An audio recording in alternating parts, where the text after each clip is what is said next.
श्रीनारायण कवचम् राजोवाच यया गुप्तः सहस्राक्षः सवाह नृपुसैनिकान् क्रीडन्निव विनिर्जित्य त्रिलोक्या बुभुजे श्रियम्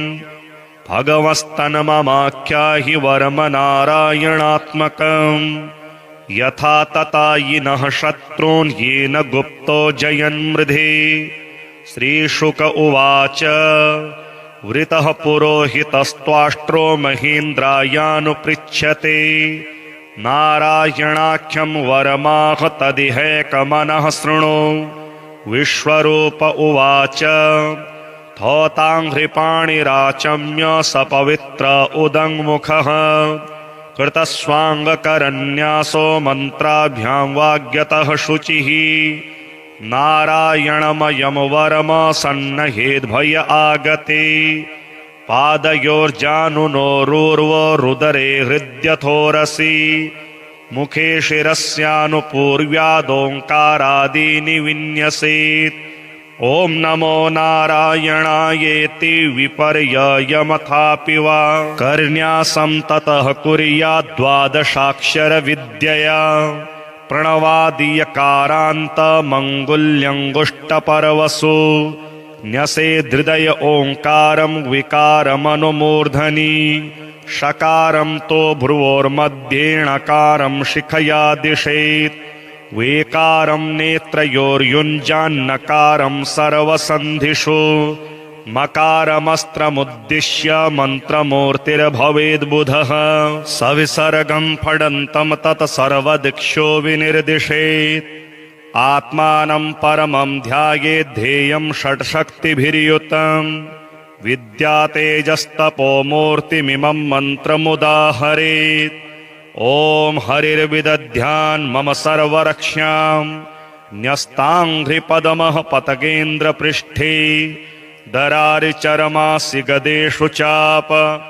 पाशान्तधानोष्टगुणोष्टबाहुः जलेषु मां रक्षतु मत्स्यमूर्तिर्यादो गणेभ्यो वरुणस्य पाशात् स्थलेषु मायावटुवामनो व्यात् त्रिविक्रमः खेवतु विश्वरूपः दुर्गे स्वटव्याजिमुखादिषु प्रभुः पायां नृसिंहो सुरयोऽथ पारिः विमुञ्चतो यस्य महाट्टहासं दिशो विनेदुर्यपतश्च गर्भाः रक्षत्वसौमाध्वनियज्ञकल्पः स्वदष्ट्रयोन्नीतधरो वराहः रामोद्रिकूटेष्वथ विप्रवासे सलक्ष्मणो व्याद्भरताग्रजोऽस्मान् मामुग्रधर्मादखिलात् प्रमादा नारायणः पातु नरश्च हासात् दत्तस्तयोगादथ योगनाथः पायाद्गुणेशः कपिलः कर्मबन्धात् सनत्कुमारो वतु कामदेवा धयशीर्षा मां पथि देवहेलनात् देवर्षिवर्यः पुरुषार्चनान्तरात् कूर्मो हरिर्मां निर्यादशेषात् धन्वन्तरिर्भगवान् पात्वपथ्यात् द्वन्द्वाद् भयादृषभो निर्जितात्मा यज्ञश्च लोकादवताञ्चनान्ताद् बलो गणात् क्रोधवशादहीन्द्रः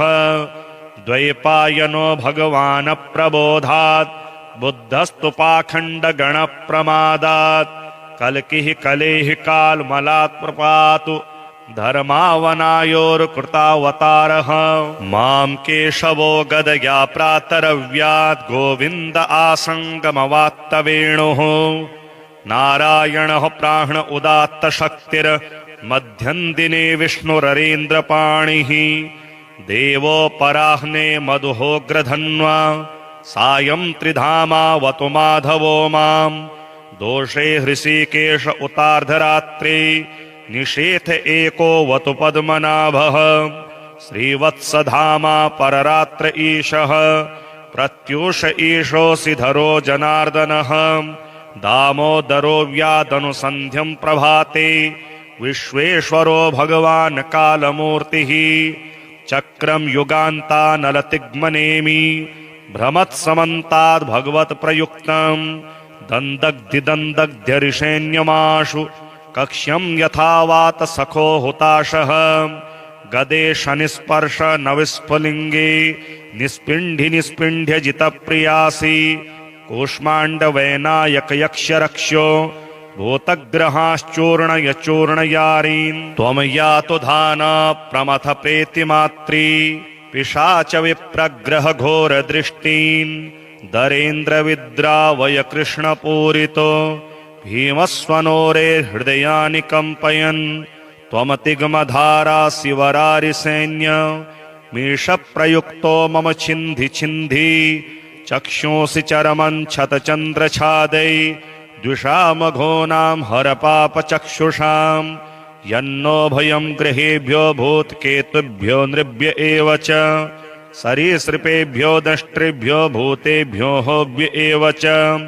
सर्वाण्येतानि भगवान् नामरूपास्त्रकीर्तनात् प्रयान्तु संक्षयं सद्यो येन श्रेयः प्रतीपकाः गरुडो भगवान् स्तोत्रस्तोभश्छन्दोमयः प्रभुः रक्षत्वशेषकृच्छेभ्यो विश्वक्सेनः स्वनामभिः सर्वापदभ्यो हरेर्नाम रूपयानायुधानिनः बुद्धीन्द्रियमनः प्राणान् पान्तु पार्षदभूषणाः यथा हि भगवानेव वस्तुतः सदसच्चयत सत्येनानेन नः सर्वे यान्तु नाशमुपद्रवाः यथैकात्म्यानुभावानां विकल्परहितः स्वयं भूषणायुधलिङ्गाख्या धत्ते शक्तिः स्वमायया तेनैव सत्यमानेन सर्वज्ञो भगवान् हरिः पातु सर्वैः स्वरूपैर्नः सदा सर्वत्र सर्वगः विदिक्षु दिक्षूर्ध्वमदः समन्ता दन्तर्बहिर्भगवान् नारसिंहः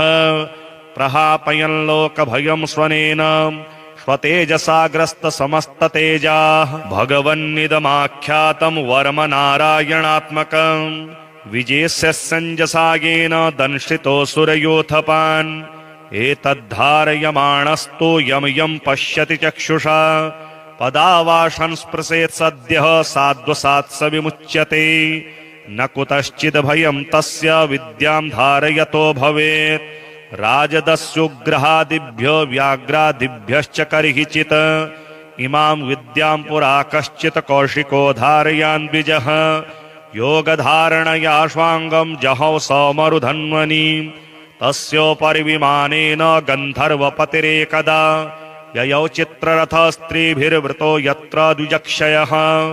गगनान्यपतत सद्यः स विमानो ह्यवाक्षिराः सवालखिल्यवचनादस्तीन्यादाय विस्मितः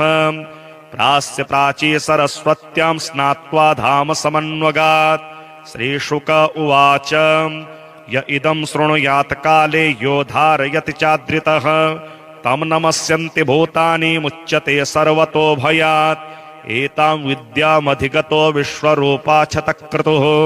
त्रैलोक्यलक्ष्मीं बुभुजे विनिर्जित्य मृधेसुरान् यया गुप्तः सहस्राक्ष्यः सवाह नृपुसैनिकान् क्रीडन्निव विनिर्जित्य त्रिलोक्या बुभुजे श्रियम् भगवस्तन्ममाख्याहि वर्म नारायणात्मकम् यथा तथा यिनः शत्रून् येन गुप्तो जयन्मृधे श्रीशुक उवाच वृतः पुरोहितस्त्वाष्ट्रो महीन्द्रायानुपृच्छते नारायणाख्यं वरमाह तदिहैकमनः शृणु विश्वरूप उवाच थौताङ्घ्रिपाणिराचम्य सपवित्र उदङ्मुखः कृतस्वाङ्गकरन्यासो मन्त्राभ्यां वाग्यतः शुचिः नारायणमयं वरम सन्नहेद्भय आगते पादयोर्जानुनोरुर्वरुदरे हृद्यथोरसि मुखे शिरस्यानुपूर्व्यादोङ्कारादीनि विन्यसेत् ॐ नमो नारायणायेति विपर्ययमथापि वा कर्ण्यासं ततः कुर्याद्द्वादशाक्षरविद्यया प्रणवादीयकारान्तमङ्गुल्यङ्गुष्टपर्वसु न्यसेदृदय ओङ्कारं विकारमनुमूर्धनि षकारं तो भ्रुवोर्मध्ये णकारं शिखया दिशेत् वेकारं नेत्रयोर्युञ्जान्नकारं सर्वसन्धिषु मकारमस्त्रमुद्दिश्य मन्त्रमूर्तिर्भवेद्बुधः सविसर्गं फडन्तं तत्सर्वदिक्षो विनिर्दिशेत् आत्मानं परमं ध्यायेत् ध्येयं षट्शक्तिभिर्युतम् विद्यातेजस्तपो मूर्तिमिमं मन्त्रमुदाहरेत् ॐ हरिर्विदध्यान् मम सर्वरक्ष्यां न्यस्ताङ्घ्रिपदमः पतगेन्द्रपृष्ठे दरारिचरमासि गदेषु चाप पाषान्तधानोष्टगुणोष्टबाहुः जलेषु मां रक्षतु मत्स्यमूर्तिर् यादो गणेभ्यो वरुणस्य पाशात् स्थलेषु माया वटुवामनो व्यात् त्रिविक्रमः खेवतु विश्वरूपः दुर्गे स्वटव्याजिमुखादिषु प्रभुः पायां नृसिंहो सुरयोऽथ पारिः विमुञ्चतो यस्य महाट्टहासं दिशो विनेदुर्यपतश्च गर्भाः रक्षत्वसौमाध्वनियज्ञकल्पः स्वदष्ट्रयोन्नीतधरो वराहः रामोद्रिकूटेष्वथ विप्रवासे सलक्ष्मणो व्याद्भरताग्रजोऽस्मान् मामुग्रधर्मादखिलात् प्रमादा नारायणः पातु नरश्च हासात् दत्तस्तयोगादथ योगनाथः पायाद्गुणेशः कपिलः कर्मबन्धात् सनत्कुमारो वतु कामदेवा धयशीर्षा मां पथि देवहेलनात् देवर्षिवर्यः पुरुषार्चनान्तरात् कूर्मो हरिर्मां निर्यादशेषात् धन्वन्तरिर्भगवान् पात्वपथ्यात् द्वन्द्वाद्भयादृषभो निर्जितात्मा यज्ञश्च लोकादवताञ्चनान्तात् बलो गणात् क्रोधवशादहीन्द्रः द्वैपायनो भगवान् प्रबोधात् बुद्धस्तु पाखण्डगणप्रमादात् कल्किः कलेः कालमलात् प्रपातु धर्मावनायोर्कृतावतारः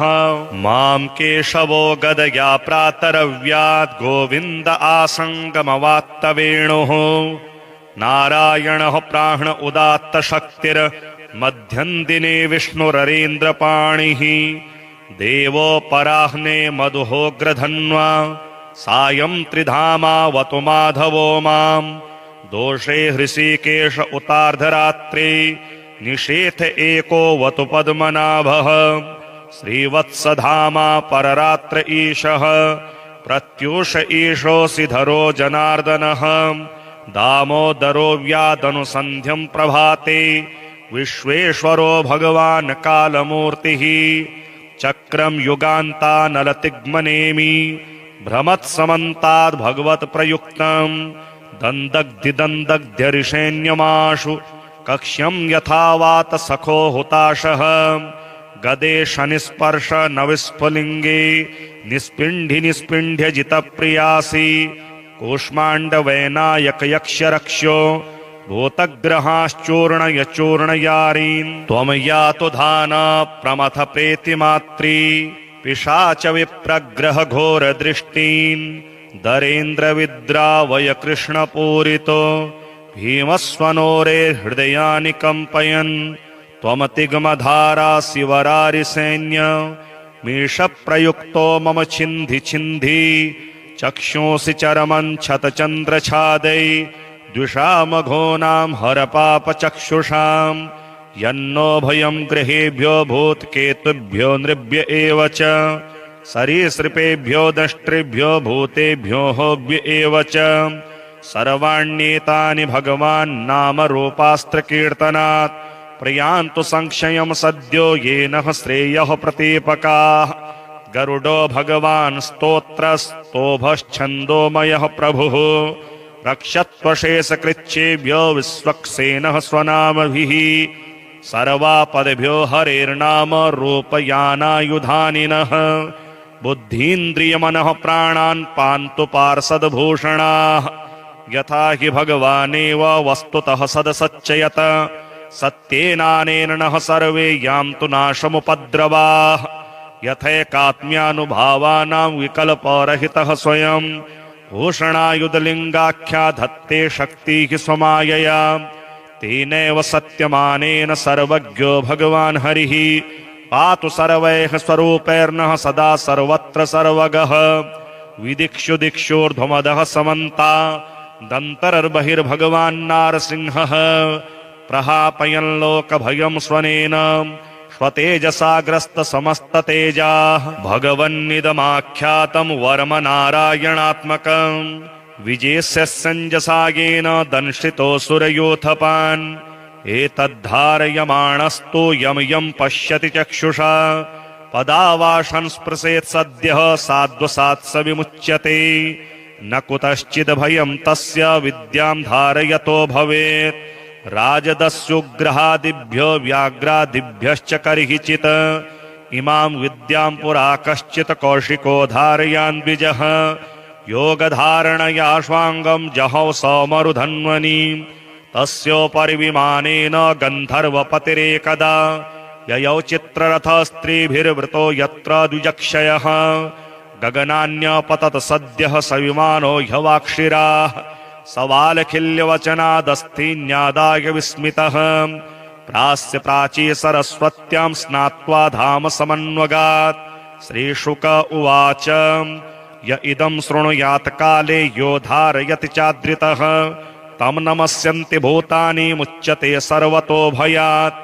एतां विद्यामधिगतो विश्वरूपाच्छतक्रतुः त्रैलोक्यलक्ष्मीं बुभुजे विनिर्जित्य मृधेसुरान् यया गुप्तः सहस्राक्ष्यः सवाह नृपुसैनिकान् क्रीडन्निव विनिर्जित्य त्रिलोक्या बुभुजे श्रियम् भगवस्तन्ममाख्या हि वर्म नारायणात्मकम्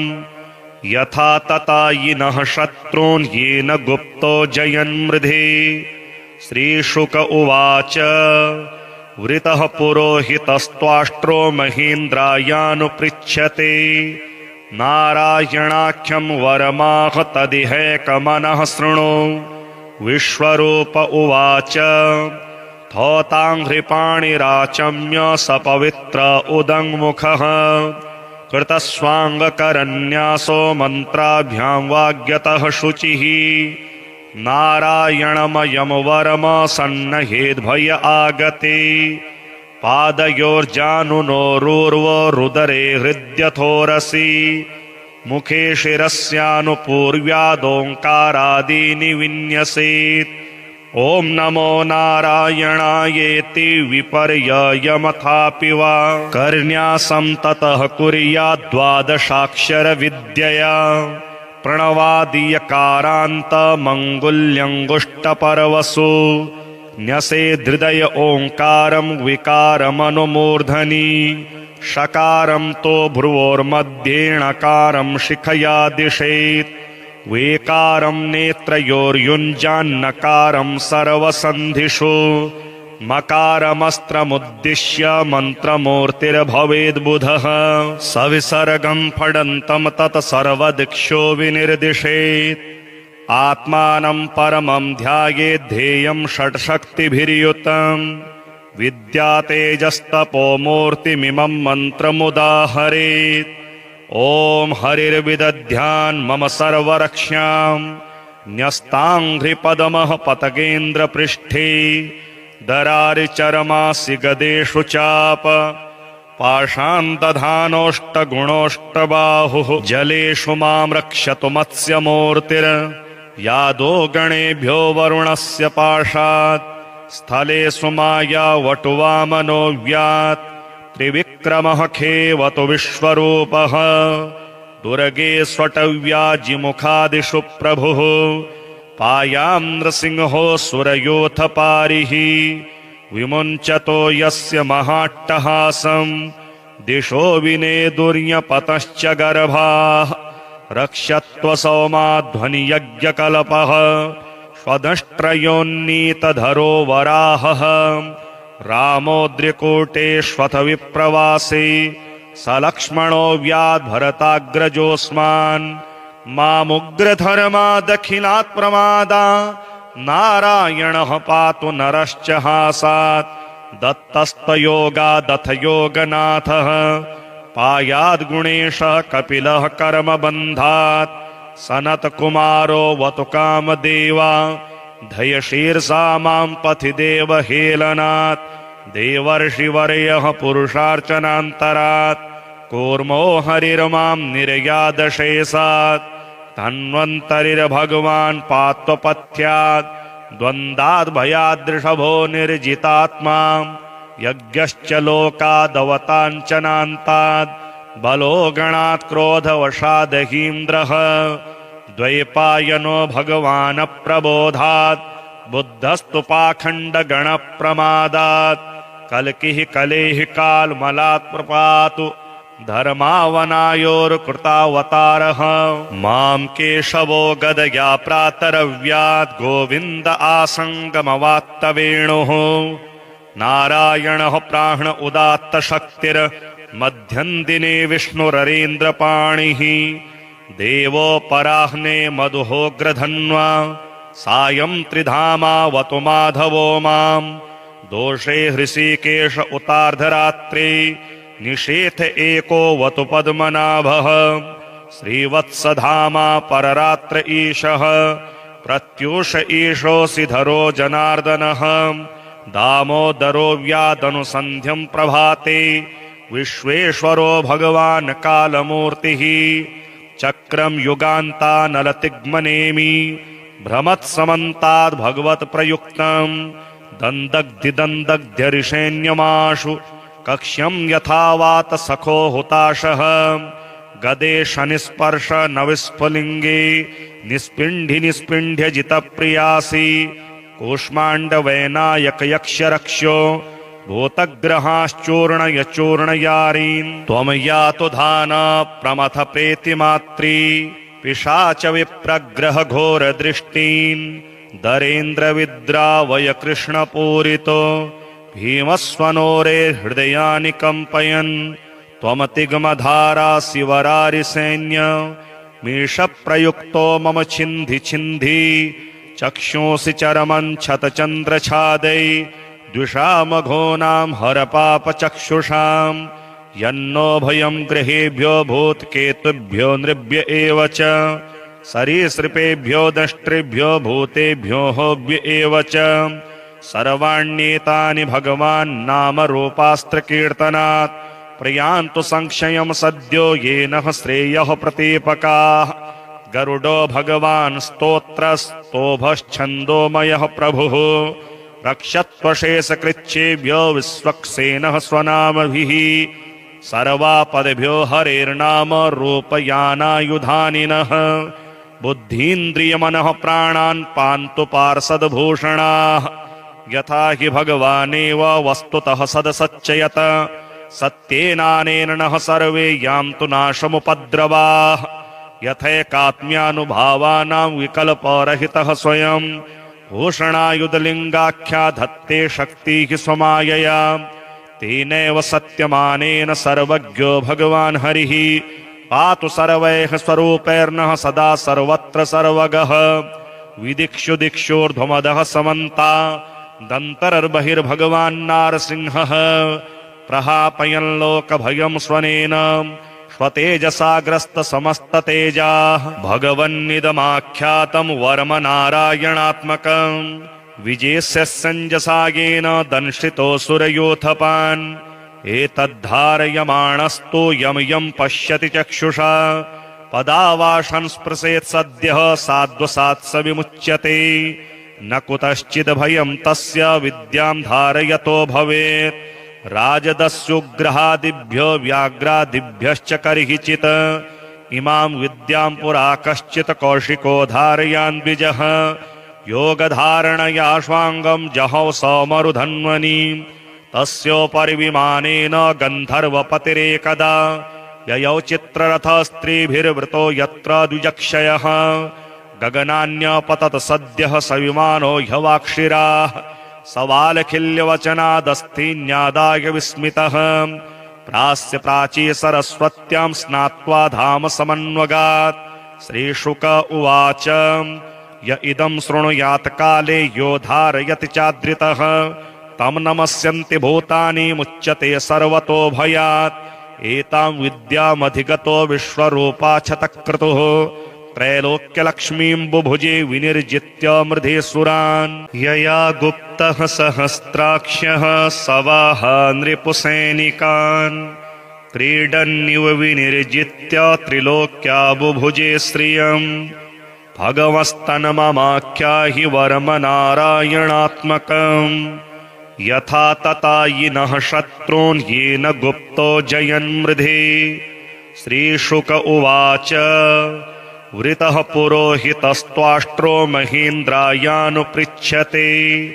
नारायणाख्यं वरमाह तदिहैकमनः शृणु विश्वरूप उवाच थौताङ्घ्रिपाणिराचम्य स पवित्र उदङ्मुखः कृतस्वाङ्गकरन्यासो मन्त्राभ्यां वाग्यतः शुचिः नारायणमयं वरम सन्नहेद्भय आगते पादयोर्जानुनोरुर्वरुदरे हृद्यथोरसि मुखे शिरस्यानुपूर्व्यादोङ्कारादीनि विन्यसेत् ॐ नमो नारायणायेति विपर्ययमथापि वा कर्ण्यासं ततः कुर्याद्द्वादशाक्षरविद्यया प्रणवादीयकारान्तमङ्गुल्यङ्गुष्टपर्वसु न्यसेदृदय ओङ्कारं विकारमनुमूर्धनि षकारं तो भ्रुवोर्मध्येणकारं शिखया दिशेत् वेकारं नेत्रयोर्युञ्जान्नकारं सर्वसन्धिषु मकारमस्त्रमुद्दिश्य मन्त्रमूर्तिर्भवेद्बुधः सविसर्गं फडन्तं तत्सर्वदिक्षो विनिर्दिशेत् आत्मानं परमं ध्यायेद्धेयं षट्शक्तिभिर्युतम् विद्यातेजस्तपोमूर्तिमिमं मन्त्रमुदाहरेत् ॐ हरिर्विदध्यान् मम सर्वरक्ष्यां न्यस्ताङ्घ्रिपदमः पतगेन्द्रपृष्ठे दरारिचरमासि गदेषु चाप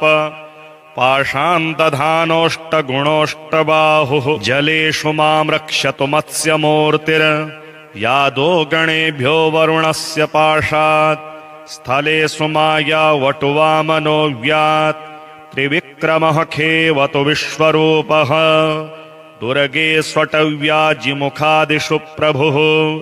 पायां नृसिंहो सुरयोऽथ पारिः विमुञ्चतो यस्य महाट्टहासं दिशो विनेदुर्यपतश्च गर्भाः रक्षत्वसौमाध्वनियज्ञकल्पः स्वदष्ट्रयोन्नीतधरो वराहः रामोद्रिकूटेष्वथ विप्रवासे सलक्ष्मणो व्याद्भरताग्रजोऽस्मान् मामुग्रधर्मादखिलात् प्रमादा नारायणः पातु नरश्च हासात् दत्तस्तयोगादथ योगनाथः पायाद्गुणेशः कपिलः कर्मबन्धात् सनत्कुमारो वतु कामदेवा धयशीर्षा मां पथि देवहेलनात् देवर्षिवर्यः पुरुषार्चनान्तरात् कूर्मो हरिर्मां निर्यादशेषात् धन्वन्तरिर्भगवान् पात्वपथ्यात् द्वन्द्वाद्भयादृषभो निर्जितात्मा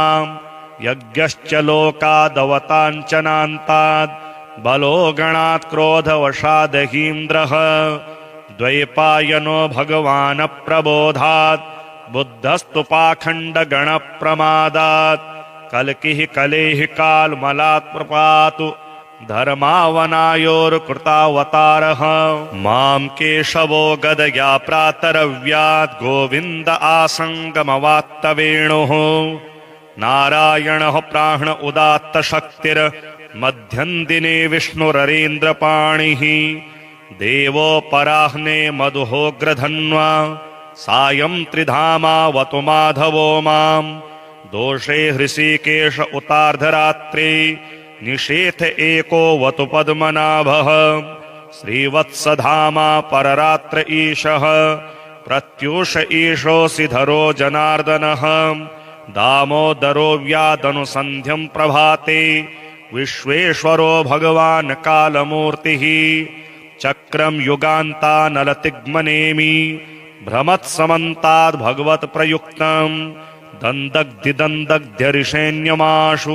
कक्ष्यं यथा वात सखो हुताशः गदे शनिस्पर्श नविस्फुलिङ्गे निस्पिण्ढि निस्पिण्ढ्य जितप्रियासि कूष्माण्डवैनायकयक्षरक्ष्यो भूतग्रहाश्चूर्णयचूर्णयारीन् त्वं यातु धाना प्रमथ प्रेतिमात्री पिशाच विप्रग्रह घोरदृष्टीन् दरेन्द्रविद्रावय कृष्णपूरितो भीमस्वनोरे हृदयानि कम्पयन् त्वमतिगमधारा शिवरारिसैन्य मीशप्रयुक्तो मम छिन्धि छिन्धि चक्षुंसि चरमं क्षतचन्द्रछादै द्विषामघोनां हरपापचक्षुषां यन्नो भयं गृहेभ्यो भूत्केतुभ्यो नृभ्य एव च सरीसृपेभ्यो दष्ट्रेभ्यो भूतेभ्यो होभ्य एव च सर्वाण्येतानि भगवान् नामरूपास्त्रकीर्तनात् प्रयान्तु संक्षयं सद्यो येन श्रेयः प्रतीपकाः गरुडो भगवान् स्तोत्रस्तोभश्छन्दोमयः प्रभुः रक्षत्वशेषकृच्छेभ्यो विश्वक्सेनः स्वनामभिः सर्वापदभ्यो हरेर्नाम रूपयानायुधानिनः बुद्धीन्द्रियमनः प्राणान् पान्तु पार्षदभूषणाः यथा हि भगवानेव वस्तुतः सदसच्चयत सत्येनानेन नः सर्वे यान्तु नाशमुपद्रवाः यथैकात्म्यानुभावानां विकल्परहितः स्वयं भूषणायुधलिङ्गाख्या धत्ते शक्तिः स्वमायया तेनैव सत्यमानेन सर्वज्ञो भगवान् हरिः पातु सर्वैः स्वरूपैर्नः सदा सर्वत्र सर्वगः विदिक्षु दिक्षोर्ध्वमदः समन्ता दन्तर्बहिर्भगवान्नारसिंहः प्रहापयन् लोकभयं स्वनेन स्वतेजसाग्रस्तसमस्ततेजाः भगवन्निदमाख्यातं वर्मनारायणात्मकं विजेष्यस्यञ्जसायेन दंशितोऽसुरयूथपान् एतद्धारयमाणस्तु यं यं पश्यति चक्षुषा पदावाशं स्पृशेत् सद्यः साध्वसात् स विमुच्यते न कुतश्चिद्भयं तस्य विद्यां धारयतो भवेत् राजदस्युग्रहादिभ्यो व्याघ्रादिभ्यश्च कर्हिचित् इमां विद्यां पुरा कश्चित् कौशिको धारयान् द्विजः योगधारणया स्वाङ्गं जहौ सौमरुधन्वनि तस्योपरि विमानेन गन्धर्वपतिरेकदा ययौ चित्ररथस्त्रीभिर्वृतो यत्र द्विजक्षयः गगनान्यपतत सद्यः स विमानो ह्यवाक्षिराः सवालखिल्यवचनादस्तीन्यादाय विस्मितः प्रास्य प्राची सरस्वत्यां स्नात्वा धाम समन्वगात् श्रीशुक उवाच य इदं शृणुयात् काले यो धारयति चाद्रितः तं नमस्यन्ति भूतानि मुच्यते सर्वतो भयात् एतां विद्यामधिगतो विश्वरूपा क्षतक्रतुः त्रैलोक्यलक्ष्मीं बुभुजे विनिर्जित्य मृधेसुरान् यया गुप्तः सहस्राक्ष्यः सवाह नृपुसैनिकान् क्रीडन्निव विनिर्जित्य त्रिलोक्या बुभुजे श्रियम् भगवस्तन्ममाख्या हि वर्मनारायणात्मकम् यथा तथा यिनः शत्रून् येन गुप्तो जयन्मृधे श्रीशुक उवाच वृतः पुरोहितस्त्वाष्ट्रो महीन्द्रायानुपृच्छते नारायणाख्यं वरमाह तदिहैकमनः शृणु विश्वरूप उवाच थौताङ्घ्रिपाणिराचम्य स पवित्र उदङ्मुखः कृतस्वाङ्गकरन्यासो मन्त्राभ्यां वाग्यतः शुचिः नारायणमयं वरम सन्नहेद्भय आगते पादयोर्जानुनोरुर्वरुदरे हृद्यथोरसि मुखे शिरस्यानुपूर्व्यादोङ्कारादीनि विन्यसेत् ॐ नमो नारायणायेति विपर्ययमथापि वा कर्ण्यासं ततः कुर्यात् द्वादशाक्षरविद्यया प्रणवादियकारान्तमङ्गुल्यङ्गुष्टपर्वसु न्यसेदृदय ओङ्कारं विकारमनुमूर्धनि षकारं तो भ्रुवोर्मध्येणकारं शिखया दिशेत्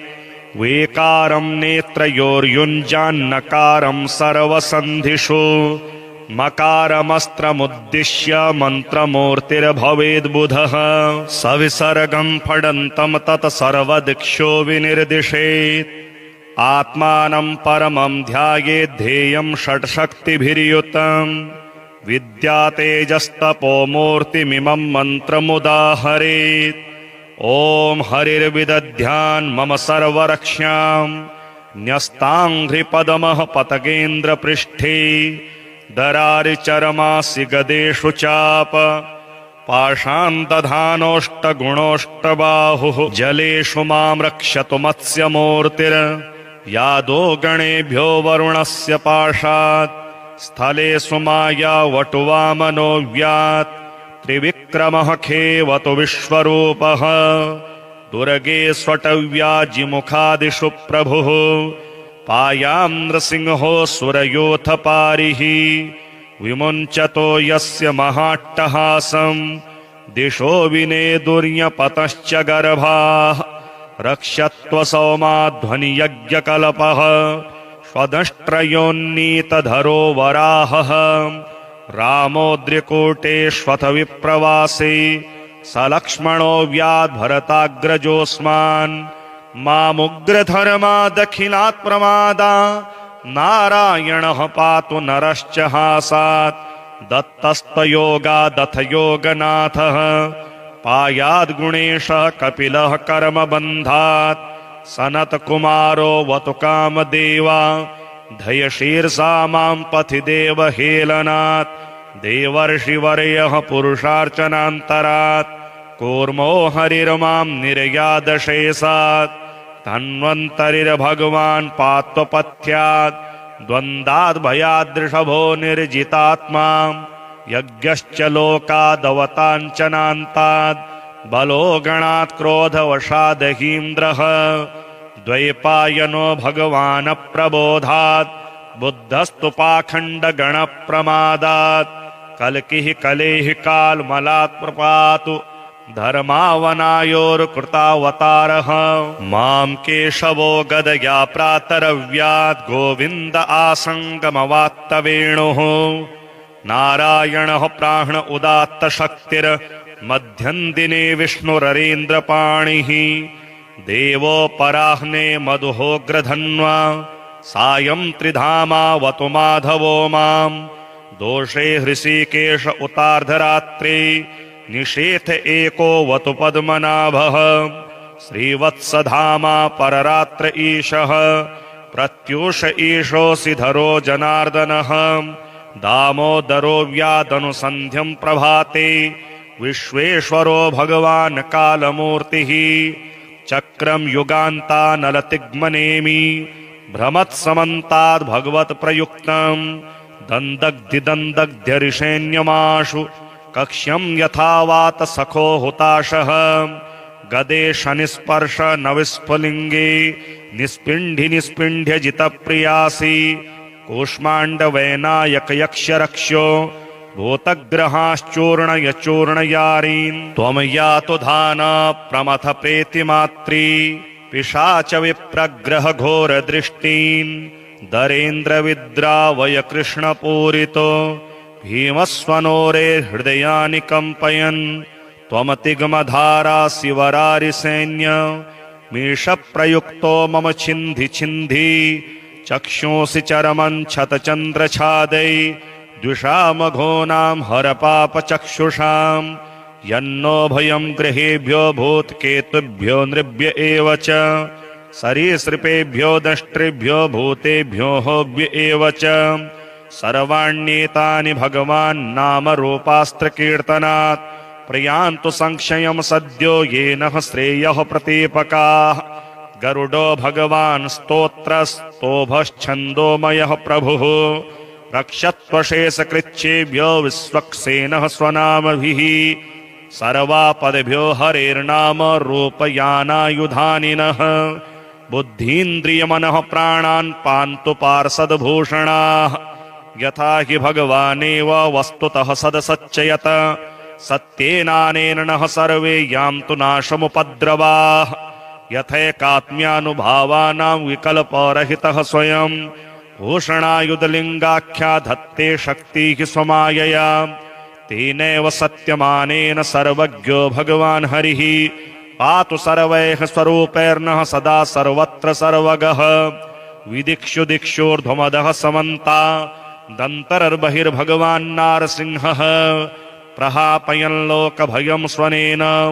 स्वतेजसाग्रस्तसमस्ततेजाः भगवन्निदमाख्यातं वर्म नारायणात्मकम् विजेष्यस्यञ्जसागेन दंशितोऽसुरयोथपान् एतद्धारयमाणस्तु यं यं पश्यति चक्षुषा पदावाशं स्पृशेत् सद्यः साध्वसात् स विमुच्यते न कुतश्चिद् भयं तस्य विद्यां धारयतो भवेत् राजदस्युग्रहादिभ्यो व्याघ्रादिभ्यश्च कर्हिचित् इमां विद्यां पुरा कश्चित् कौशिको धारयान् द्विजः योगधारणया स्वाङ्गं जहौ सौमरुधन्वनि तस्योपरि विमानेन गन्धर्वपतिरेकदा ययौ चित्ररथस्त्रीभिर्वृतो यत्र द्विजक्षयः गगनान्यपतत सद्यः स विमानो ह्यवाक्षिराः सवालखिल्यवचनादस्तीन्यादाय विस्मितः प्रास्य प्राची सरस्वत्यां स्नात्वा धाम समन्वगात् श्रीशुक उवाच